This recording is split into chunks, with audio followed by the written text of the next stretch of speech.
The story opens with four valiant adventurers standing firm before the ominous castle of the Demon King. Their voices reportedly carry a slight tremor, though it is overwhelmed by their resolve to defeat the tyrant who has terrorized humanity for years. The party's leader, sensing the tension, delivers a brief yet stirring speech that successfully boosts morale and convinces everyone that charging headfirst into certain danger is, in fact, a fantastic idea. Upon entering the palace, the heroes are soon stopped by a boyish-looking demon who calmly announces that the only way forward is through him. One of the party members immediately launches a fire spell, clearly hoping for a quick victory. Unfortunately, the demon blocks it reflexively, as if swatting away an annoying mosquito. Another hero rushes in for close combat, sword in hand, but even that proves completely ineffective. Finally, the leader unleashes his prized weapon, Excalibur, only to discover that it does not even begin to match the demon's overwhelming power. The battle ends swiftly, with the hero's party collapsing unconscious, while the demon remains entirely unbothered and, frankly, not even winded. As they lie defeated, the demon's attention is drawn to Cecilia for the first time. The sight of her reportedly raises his eyebrows and delivers an unexpected ache to his heart. Before he can process these unfamiliar emotions, his allies arrive and ask whether the human should be executed. The demon refuses and orders the heroes to be discarded near a nearby village instead. As they are carried away, he silently bids Cecilia farewell, despite never having spoken a word to her. A month later, the demon, now revealed to be named Yoki, is summoned before the Demon King. He reports that the heroes' party continues attempting to infiltrate the castle and continues failing just as consistently. The Demon King questions why the heroes are still alive, given how thoroughly they've been defeated. Yoki responds that murdering such insignificant humans is not worth his time, a reply that aligns perfectly with demonic arrogance while conveniently concealing his lingering feelings for Cecilia. The Demon King, however, finds this explanation unacceptable and orders Yoki to execute the heroes the next time they appear. Yoki leaves the chamber pale and conflicted, though he hides it well enough to survive the walkout. That night, Yoki reportedly sleeps poorly, his thoughts looping endlessly like a cursed morning alarm. Before long, the heroes return once again.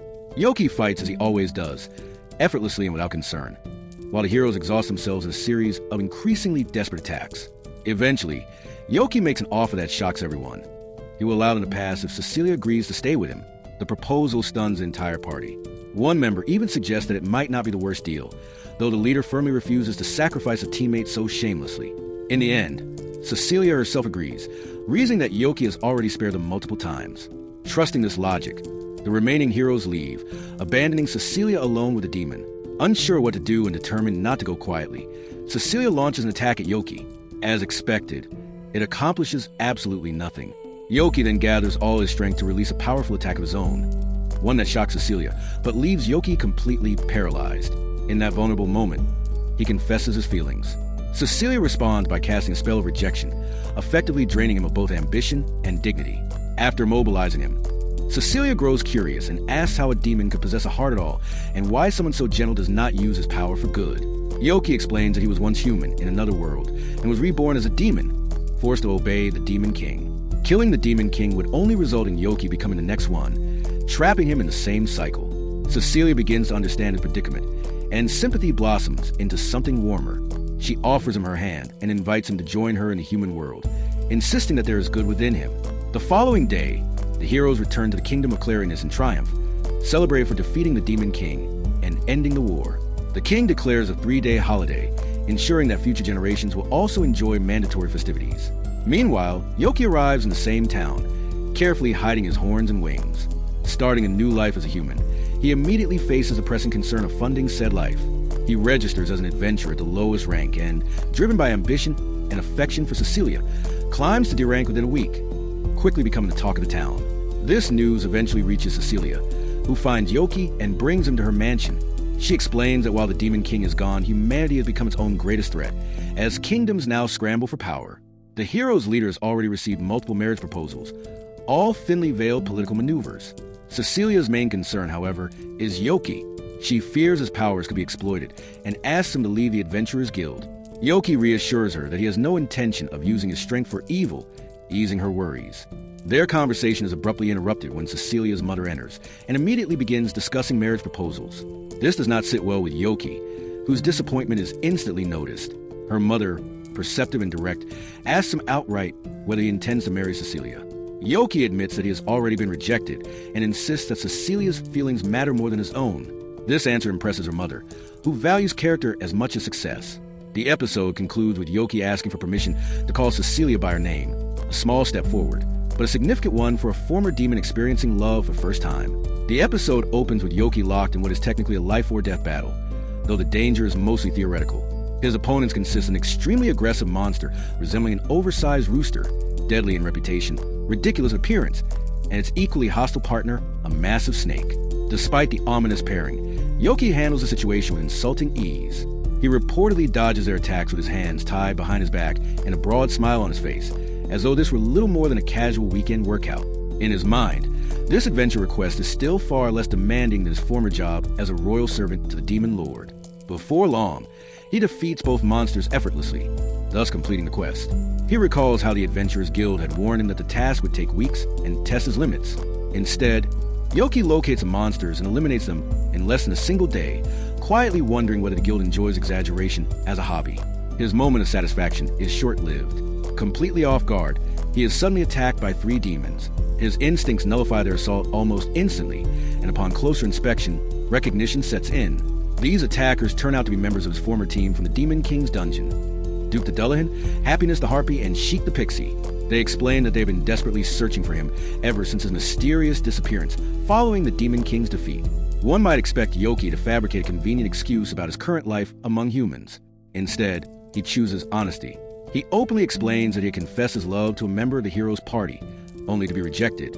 Rather than retreating into bitterness, he decided to live as a human, earn a living, and someday confess his feelings to Cecilia again, hoping she might change her heart. He encourages his former teammates to do the same, to live freely, unbound by their identities as demons. With no Demon King left to command them, he insists they are finally free to choose their own paths without shame or pressure. Yoki expects them to part ways. To his surprise, the opposite happens. His former teammates reveal that they have become deeply dependent on him and are now determined to follow him, specifically to meet the woman who rejected their overwhelmingly powerful captain. Yoki is stunned and attempts to dissuade them, pointing out that blending in with humans while in disguise will be extremely difficult. This argument fails immediately. They counter that if Yoki can disguise himself, then so can they. Outvoted and outmatched, Yoki reluctantly agrees. In an attempt to make them less conspicuous, he cuts off the wings of Happiness and Sheik and tells Duke to keep his head firmly attached to his neck instead of carrying it around like a decorative accessory. The process of wing removal is described as anything but pleasant. When they finally meet Cecilia, Happiness immediately leaps into her lap, like an injured puppy seeking comfort. Cecilia, far from amused, becomes furious with Yoki. While she understands the importance of disguises, she makes it very clear that mutilating someone's wings in such a barbaric manner is unacceptable. Seeing Cecilia genuinely angry with him for the first time sends Yoki into a panic, and he apologizes repeatedly and desperately until her mood softens. Among the demons, Duke the Dullahan proves to be the most composed. He joins Yoki and Cecilia for tea and recounts his past. He explains that he was once a ruthless demon until he was assigned to eliminate Yoki. At the Demon Palace, Yoki was infamous for isolating himself and disregarding orders, which eventually led one superior to hire Duke to knock some sense into him. The attempt failed spectacularly. Yoki defeated Duke with ease, and from that moment on, Duke acknowledged him as his captain and pledged unwavering loyalty. At some point, they realize that Happiness and Sheik are nowhere to be found. A search begins. Sheik is discovered first, inexplicably asleep in the lap of Cecilia's mother like a contented pet. Cecilia's mother cheerfully explains that she encountered the boy running through the garden, found him adorable, and decided to indulge him. He eventually tired himself out and fell asleep. Yoki cautiously asks whether a girl had been with the boy. Cecilia's mother confirms this and mentions that Sophia brought her into the mansion. Alarmed, Yoki and Cecilia rush inside and discover Happiness dressed as a maid. Sophia apologizes profusely, explaining that she mistook Happiness for an applicant filling a newly open maid position. Once the misunderstanding is resolved, Sophia tells Happiness she is free to leave. To everyone's surprise, Happiness refuses. She announces that she wants to work as a maid and see where life takes her. Sophia agrees and escorts her to her new room. As the day ends, Cecilia's mother privately approaches Yoki and confides that Cecilia has been exhausted from work lately. She suggests that Yoki take her out the next day for a change of pace. Yoki, already hopelessly in love, agrees immediately, perhaps a bit too enthusiastically. The following day, Yoki waits at their meeting spot, quietly marveling at the fact that he is about to go on what is essentially a parent-approved date. One could argue that he impressed Cecilia's mother before he managed to impress Cecilia herself. When Cecilia arrives, Yoki is stunned. Instead of her usual attire, she wears a beautiful white dress paired with glasses, serving both as fashion and disguise. Fame, it seems, has its inconveniences. Their date begins at a cake shop, followed by a brief stop to Animerecap that instantly captures Cecilia's attention. They then go clothes shopping, during which Yoki spends most of his time blushing uncontrollably as he watches Cecilia try on different outfits, wondering how one person can be that mesmerizing. As with all good things, the date is interrupted. They run into Yuga and Mikana. Yuga, who is also deeply infatuated with Cecilia, finds her immediately captivating. He stares at Yoki, sensing that he has met him before, completely unaware that the demon he was never able to defeat is standing right in front of him. The group enters an accessory shop together. Yoki selects a modest, cute necklace for Cecilia, which she genuinely loves. Attempting to outdo him, Yuga chooses the most expensive necklace in the store. Rather than being impressed, Cecilia is overwhelmed by its sheer size. In his haste to have her try it on, Yuga accidentally ruins her disguise, drawing public attention. Fans swarm the heroes, leaving Yoki separated and forgotten in the chaos. While wandering alone, Yoki encounters Raven, the swordsman hero, who is also being mobbed by admirers. Yoki helps him escape, and the two strike up a conversation. Yoki notices that Raven has a surprisingly feminine voice. Raven admits this is his greatest insecurity, and that people often mock him for it. Yoki, however, accepts him without judgment, remarking that everyone has something they hide or feel ashamed of.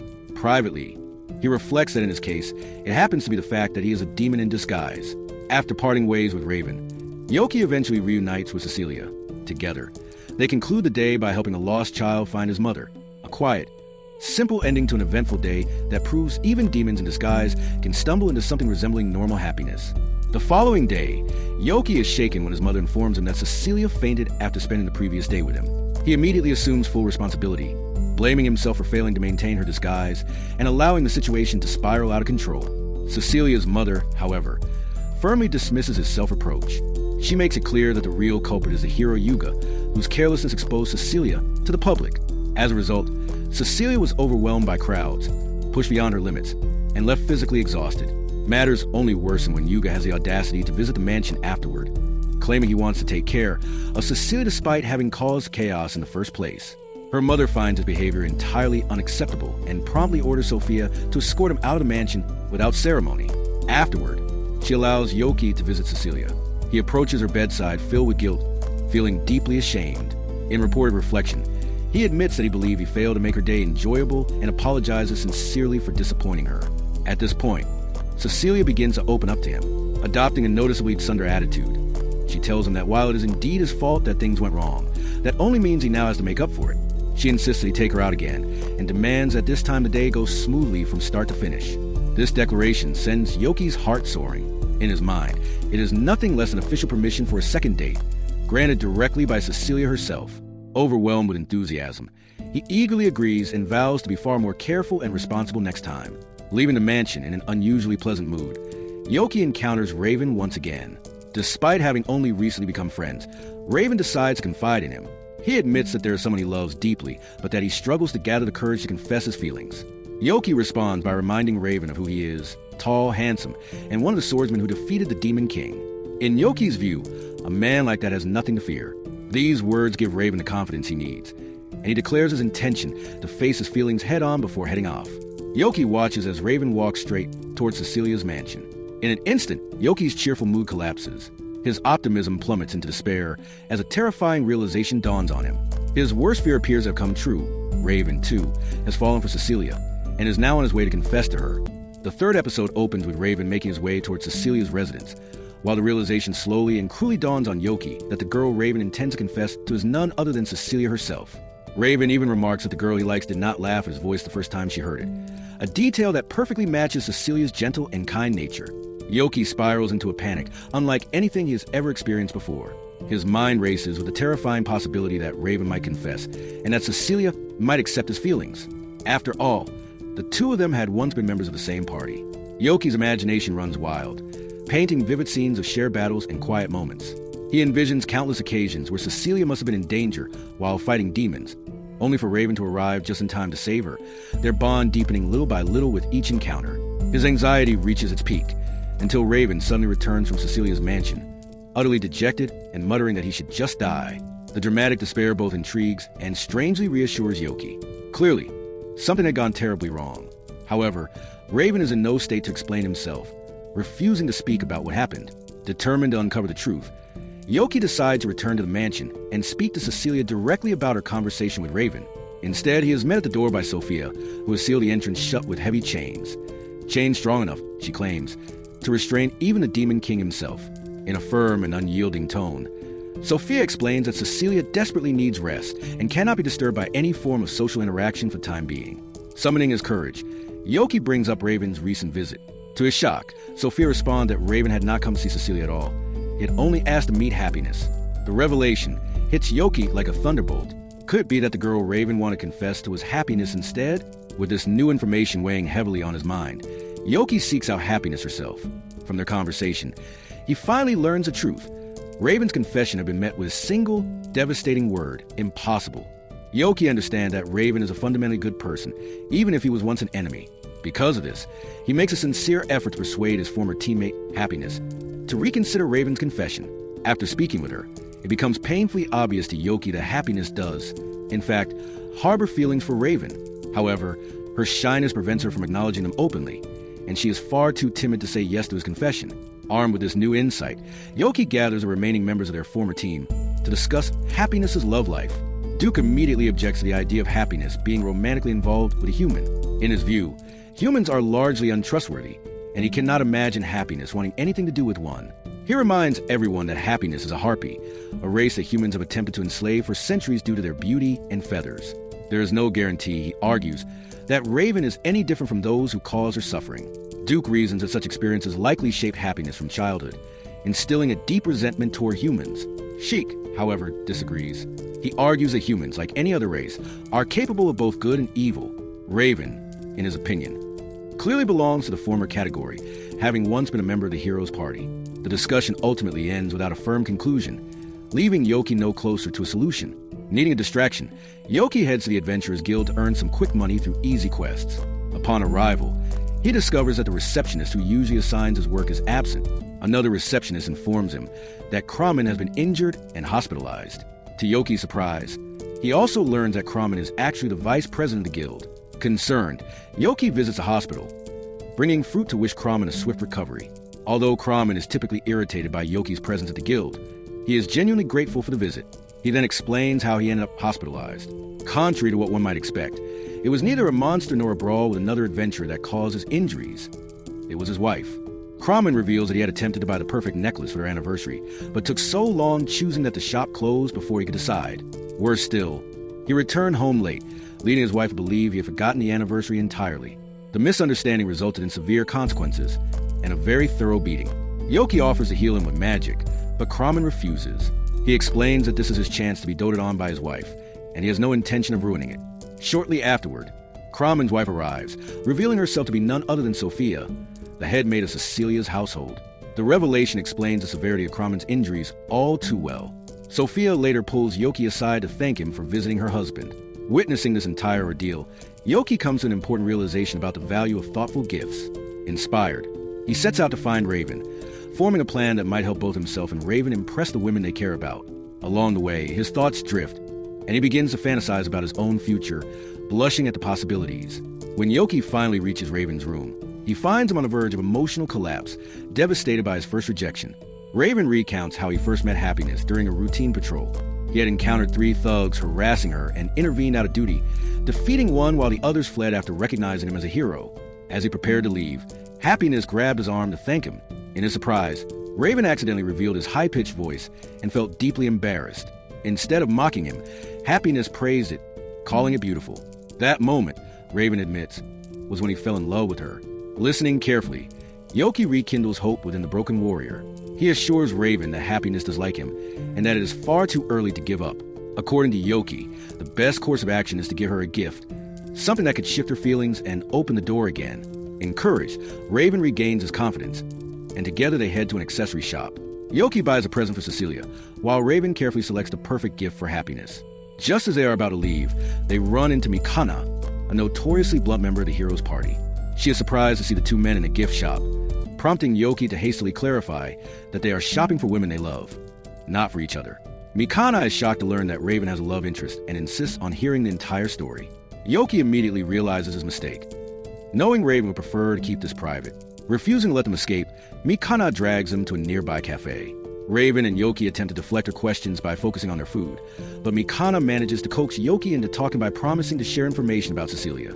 Unable to resist, Yoki gives in. The conversation soon shifts to Mikana's own love life. She openly admits that she is deeply in love with the hero Yuga, who, unfortunately, remains fixated on Cecilia despite being rejected multiple times. Mikana explains that Cecilia dislikes Yuga's careless behavior around women, particularly his habit of barging into the girls' bath, despite clearly not being her type.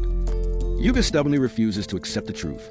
Mikana then recounts the final battle with the Demon King, revealing that their strategy involved leaving Cecilia alone with a demon they could not defeat. Yoki struggles to maintain a neutral expression, knowing that the demon in question was actually himself, something none of them realize. Yuga, Mikana adds, still blames her for influencing that decision, and their relationship has never been the same since. Feeling responsible for reopening old wounds, Yoki comforts Mikana, reminding her that her actions were motivated by concern for Yuga and the pressure placed upon him as a hero. With time running out, everyone depended on him to save the world. His words restore Mikana's spirits, and she leaves the cafe with renewed hope. Finally, Yoki and Raven make their way to Cecilia's home, where Raven intends to speak with Happiness once more. Duke intercepts them, behaving like an overprotective older brother and subjecting Raven to one final trial. Raven passes without issue and is allowed through. Standing before Happiness, he presents her with a gift and asks if they can at least remain friends. Happiness accepts both the present and the proposal, bringing the long and turbulent day to a hopeful close.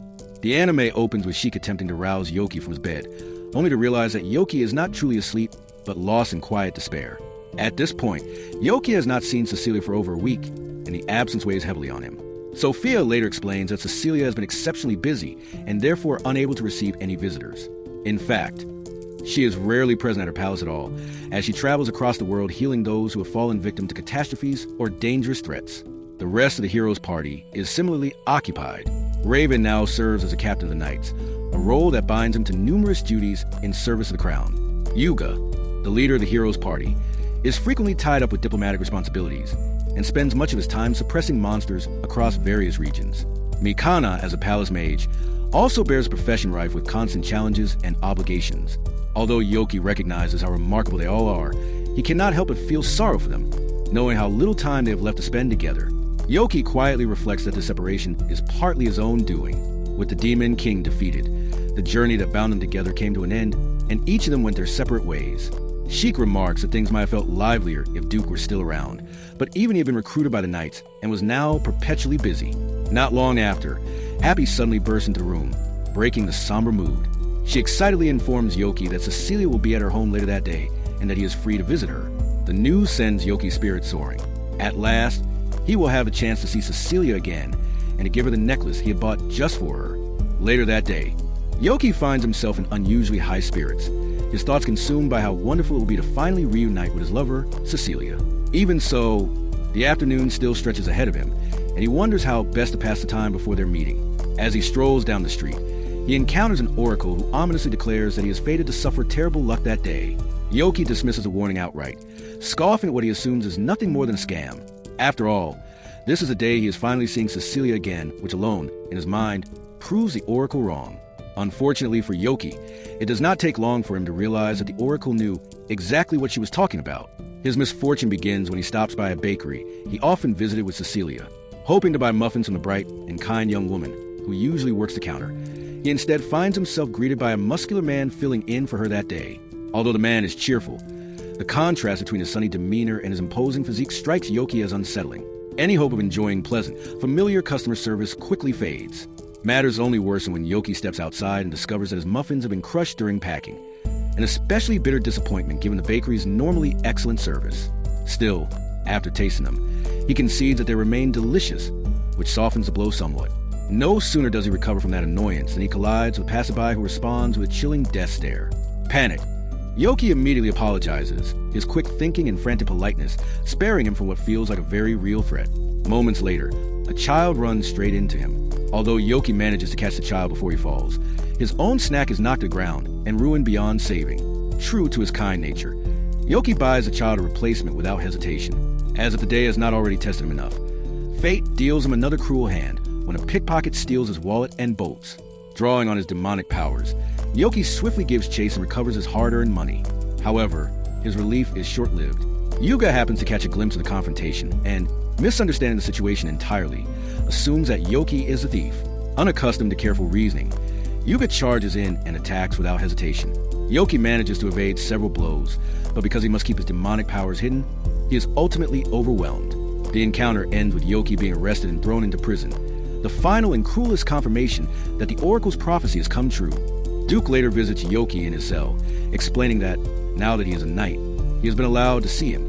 He reassures Yoki not to worry, adding that Raven is doing everything in his power to resolve the situation. Before long, Yoki's name is cleared. To atone for his reckless misjudgment, Yuga treats Yoki to a grand meal, with Raven joining them. During the gathering, Yuga gradually realizes that Yoki is the same person he had seen accompanying Cecilia the last time they crossed paths. Curious, he presses Yoki to explain the nature of his relationship with her.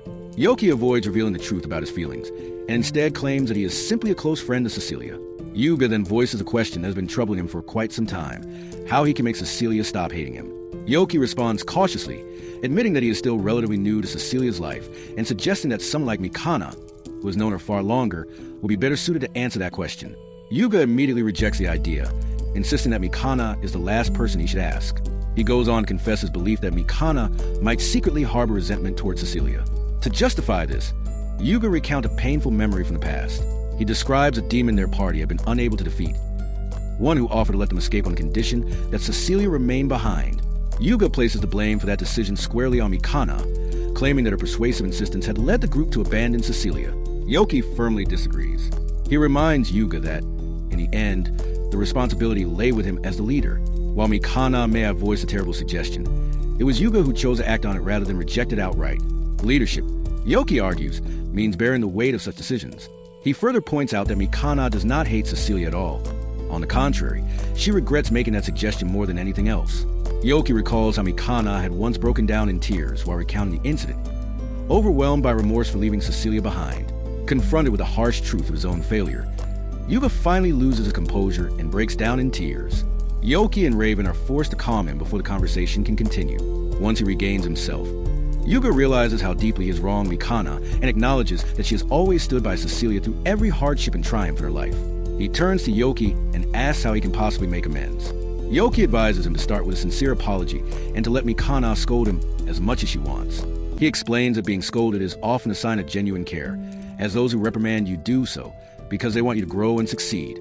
Observing Yuga's straightforward and somewhat childish nature, Yoki finds the suggestion oddly fitting. Determined, Yuga asks Yoki to accompany him to Mikana's home, so he can apologize properly. Yoki reluctantly agrees. Upon arriving, Yuga admits that he wants to go in alone, explaining that he only needed Yoki and Raven to escort him that far to ease his anxiety. Yuga marches inside, but immediately crosses a line by barging into Mikana's room while she is changing. The mistake nearly earns him an explosive reprimand. Yet he hastily explains himself, apologizing profusely for how he has treated her. In the end, he asks her to scold him, insisting that it is what he deserves most. Mikana obliges without holding back, berating him thoroughly, especially for his outrageous timing. With the situation resolved in its own chaotic way, Yoki quietly makes his escape, leaving Raven to deal with whatever aftermath remains. Later that day, Yoki finally decides to make his way to Cecilia's home, determined to put all distractions behind him. On the way, he encounters the Oracle once again. She opens her mouth to tell him that his fate has changed for the better because of the good deeds he performed, but Yoki interrupts her, dismissing her warnings as Oracle nonsense, and presses on towards Cecilia's house. As he continues, he runs into the young woman from the bakery. She asks if the muffins he bought from her brother earlier had turned out badly. Yoki confirms that they were indeed crushed, but admits that they still tasted fine. In an effort to make amends, she hands him a whole box of fresh muffins as an apology. Shortly afterward, he encounters the father of the child who collided with him earlier that day. The man apologizes for the trouble his child caused and gifts Yoki a packet of skewers. By the time Yoki reaches Cecilia's home, Happiness is there to greet him, scolding him lightly for being late. He apologizes, explaining that it had been a long and eventful day. Once inside, he is finally reunited with Cecilia, whose delight is evident. She receives the muffins and skewers with gratitude, then offers Yoki some tea she prepared herself. They share a hearty meal, during which Yoki recounts the past week without her and tells her how he has come to know all the remaining members of the hero party as well. Their pleasant conversation is suddenly interrupted by the arrival of the hero party. Mikana is the first to step forward and sincerely apologize to Cecilia for having abandoned her in front of the demon. Raven and Yuga also apologize, though Cecilia forgives them easily. She assures them that it was the best course of action at the time to defeat the Demon Lord and reflects on how difficult it must have been to face the enemy without a healer. Cecilia remembers how Mikana rushed her aid after battle, leaving her with no reason to hold a grudge against anyone in the party. With apologies exchanged, the rift within the team is finally mended. Later, as the sun sets, Yoki is seen walking with Cecilia. She quietly deduces that it was likely Yoki who encouraged the party to apologize, helping restore harmony among them. At last, Yoki presents Cecilia with the necklace he had bought for her, and she treasures it deeply. Overwhelmed, Yoki feels almost surreal, while Cecilia reflects on how her life has grown a little brighter ever since this kind-hearted demon entered it.